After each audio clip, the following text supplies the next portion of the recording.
because I've never been in any relationship before, so if You're ever, so annoying.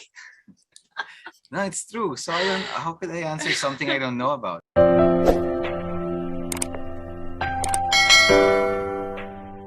Ngayon nga ay mainit na pinag-uusapan ang celebrity couple na si Paulo Avellino at Janine Gutierrez matapos ang kanilang pagbabalikan nitong nakaraang araw.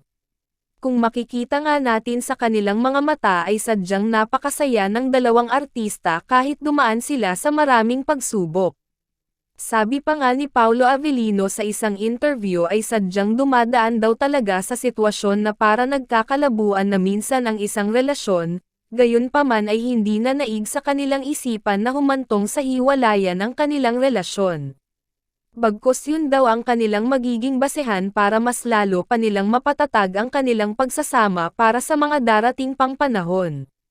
Kung matatandaan nga natin ay hindi lang isa o dalawa ang naging problema bago sila magkabalikan, kaya't sadyang hinahangaan ang dalawang artista na ito na si Janine Gutierrez at Paulo Avellino. Kaya't atin pang pakaabangan ang mga bagong balita tungkol sa magkasintahang Janine Gutierrez at Paulo Avellino.